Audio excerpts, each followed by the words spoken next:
It was the most woke Oscars in the 98-year history of the show. At a time when Hollywood is collapsing, celebrities were busy acting like everything is fine. And that's because they understand what's on the line. And they plan to take back control of entertainment, online free speech, and start punishing flyover country Americans.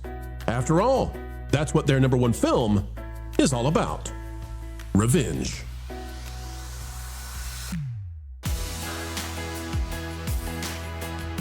Hello folks, welcome back to the channel that continues to bring you the news that you need to know often days before the drive-bys. Get a whiff, a sniff of it.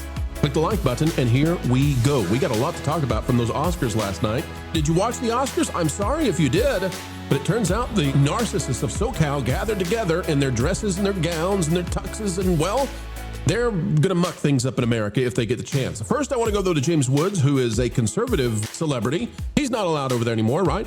James says, "This is why I'm done," and he's basically talking about the fact that Brexit has come to America. The American people voted for something and they're being blocked by the establishment. That means that conservatives are not happy. They're divided. They're trying to figure out what it is they're supposed to be fighting. Meanwhile, the unification at the Oscars we saw last night, because it was political, no doubt about it, is real. Talk about it, folks. Conan O'Brien just admits flat out, beginning of the show, we're going political.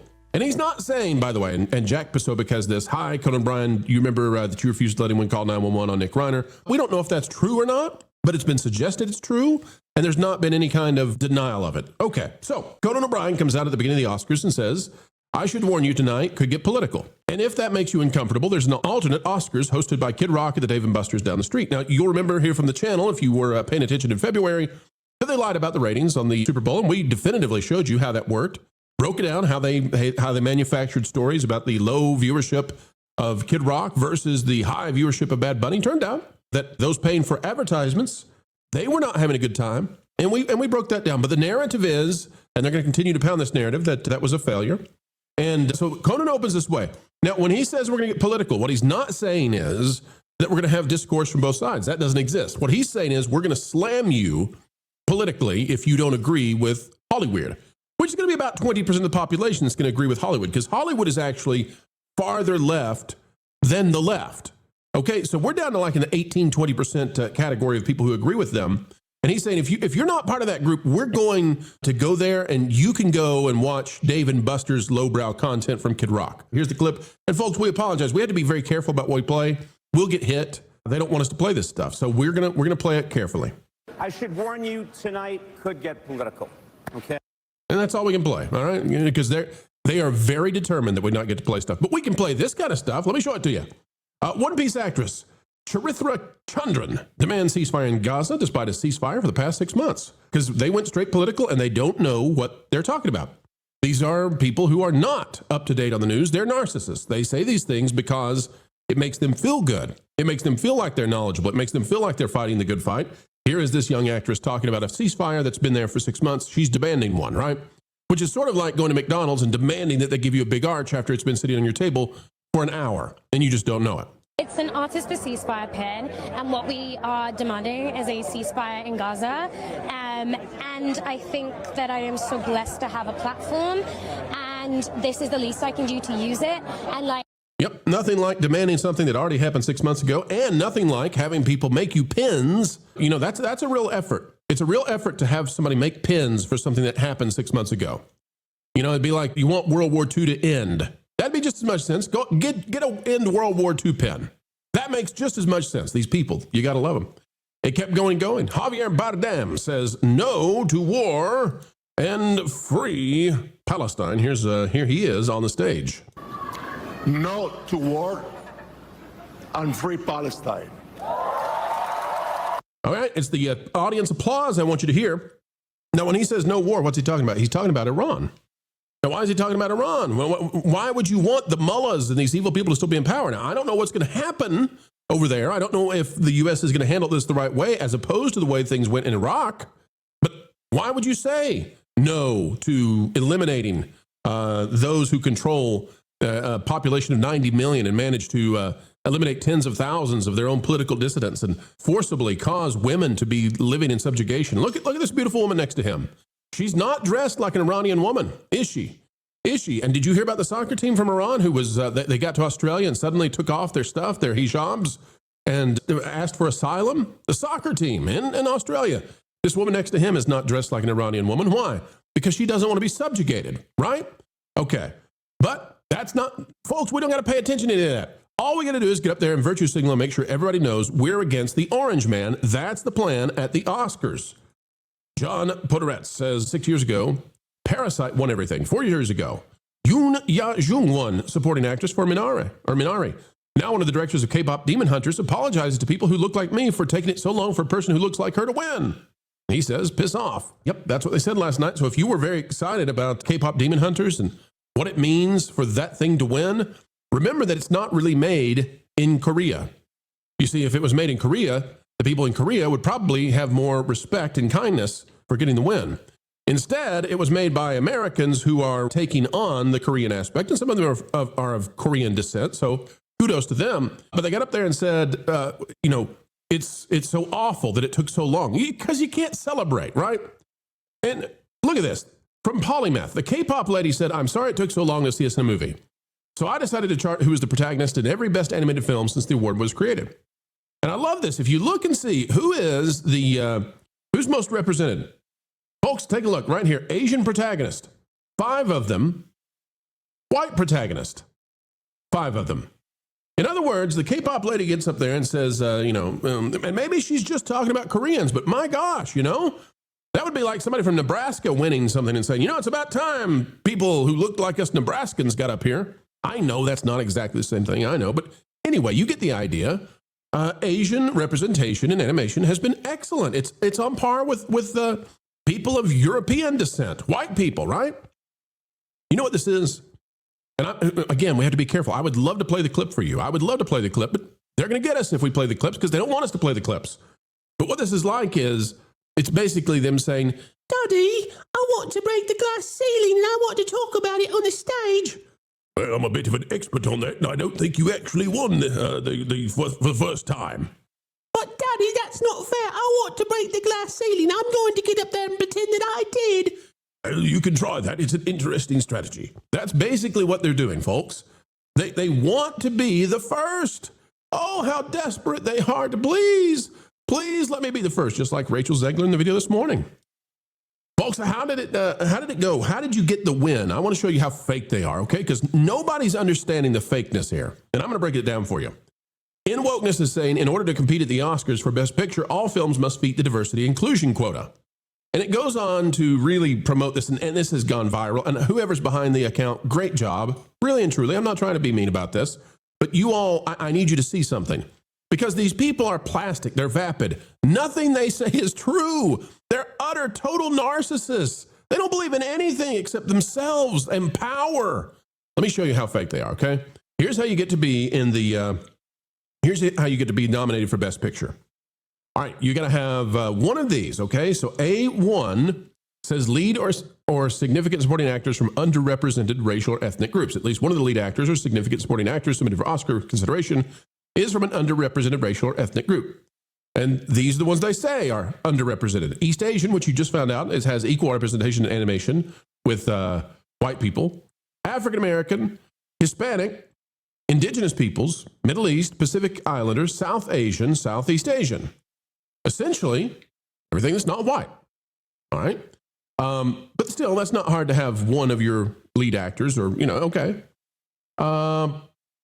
Let's go to A3 for a minute. I want you to see this. The main storyline, theme, or narrative of the film is centered on an underrepresented group, women, racial or ethnic group, LGBTQ+, people with cognitive or physical disabilities.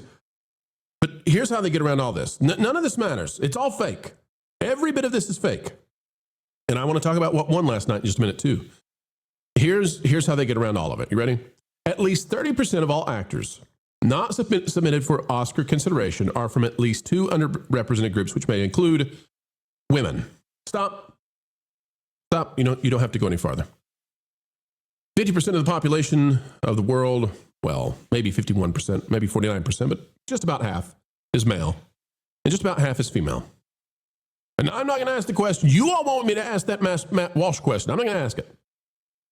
Folks, if you're doing any movie at all, almost, I mean, unless it's a war movie, you're going to get 30% of your actors as women automatically. And that's listed as one of the underrepresented groups, women. Okay? They are only against white dudes. That's it. It's just white guys. And if the white guy has a particular bedroom preference, they land in the LGBTQ plus, and you can make up a bunch of that stuff anyway. You can make up all kinds of craziness on there, and you're okay. But if you got 30% female actresses, you qualify. So all this stuff, all this other stuff, A3 and A1 don't matter. It's all fake. It's all fake, ladies and gentlemen. A1 and A3 don't matter because every single movie outside of a war film is going to get A2. Okay? Unless it's a conservative documentary or a conservative film about war or history or something. That you get the idea. But yeah, every movie gets in. Now, how awful and how pathetic are these people? We got another clip. Folks, we can play it. We're going to try it. You ready? Here's how they're marketing Star Wars. They put a little puppet Grogu here with Sigourney Weaver and Kate Hudson. Here's a little Grogu at the Oscars. Here we go. Ready? Get away from him, you bitch. Now we're going to leave the profanity in, I think. We'll see how the editors play that. But how's that for marketing to kids? You want kids to go see Star Wars, right? How do you market that? Get up there and tell Kate Hudson to get away from the little puppet, you bia, right? That's how you do it. That's how you market it. The coup de grace last night was from Variety, says Oscars 2026 review. The crucial element missing from the evening was a more explicit salute to what One Battle After Another as a movie really meant. The film was not a piece of resistance. La resistance. It was a piece of cathartic political art. Remember that this film is essentially a dream about destroying conservatives, physically destroying conservatives all across the United States. This is Hollywood's dream. The film was not a piece of resistance. It was a piece of cathartic political art. In an evening where it took home 6 Oscars, remember, they put this as their winner. One Battle After Another, right? A dream about hurting. A dream about physically hurting more than half the country. That is their film of the year. In an evening where it took home 6 Oscars, that reality should have been at the forefront of the celebration of its triumph. Instead, if you turned in the Oscars but had not seen the movie they saluted most ardently, you might have never seen or had the slightest idea of what the movie was about. Well, that's on purpose, right? That's on purpose. Why is it on purpose? Because if they explained what they're celebrating, the ratings would dive down. They are basically hoping that those who don't pay attention don't know what it is they're up to while they're celebrating your demise. And I want everybody up there to understand who's been watching along, okay? This was the most woke Oscars, and I apologize that I can't play clip after clip after clip of it. It's copyright, right? They own it, and we can only play like 3 to 4 second clips for fair use. And I know there are other shows that let us do that, but not the Oscars. They're not going to permit it. Why? Well, you know why. They don't want people to understand what we're saying here. They're praying, not to any kind of God, though, praying to themselves that you won't have enough brain cells to understand what they did last night. That they essentially celebrated harming more than half the country, that they broke pretend glass ceilings, that they said to you, we're going to be political tonight, you're going to get over it. And by the way, if you don't agree with us with the 18%, because remember, they're left of left, if you don't agree with us at the 18%, we're going to mock you for that, and you can go watch something else, and we're going to mock what it is that you watch that's successful, because they don't believe in truth. They don't believe in the facts that we bring you. When we talk about ratings here, they don't care. They just make it up. It's all about power.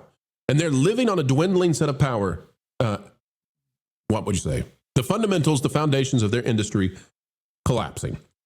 Now, what does this all mean? We have 2 paths going forward, folks, and you need to understand that. Path number 1 is that they continue to be out of power. And if they're out of power, AI is going to come in. It's going to democratize entertainment creation.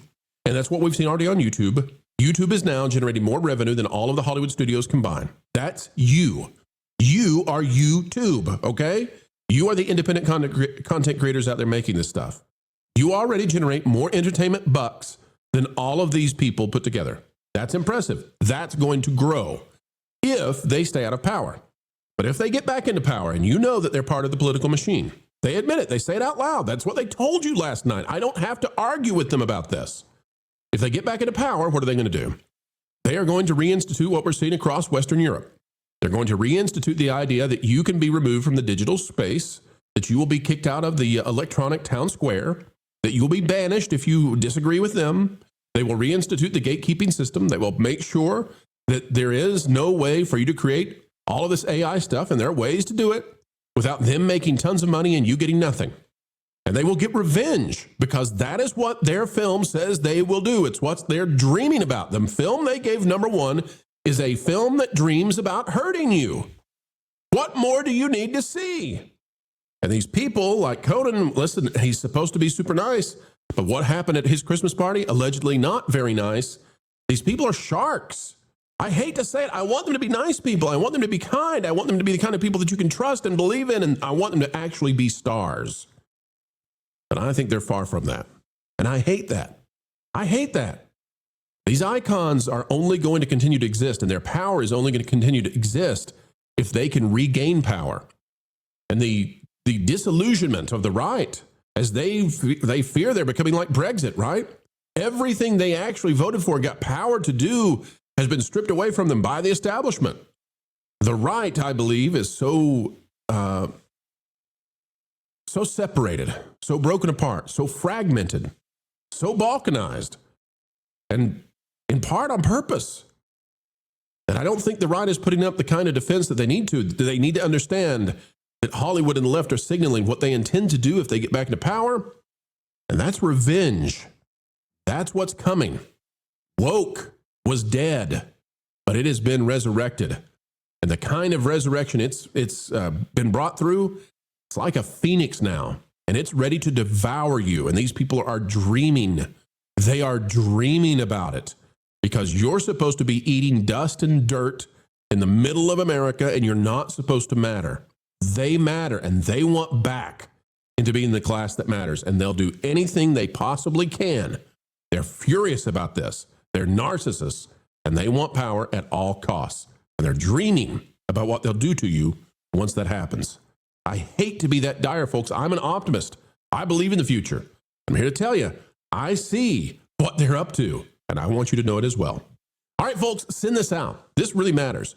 So click the like button, share, subscribe, drop a comment down below, join a community dialogue.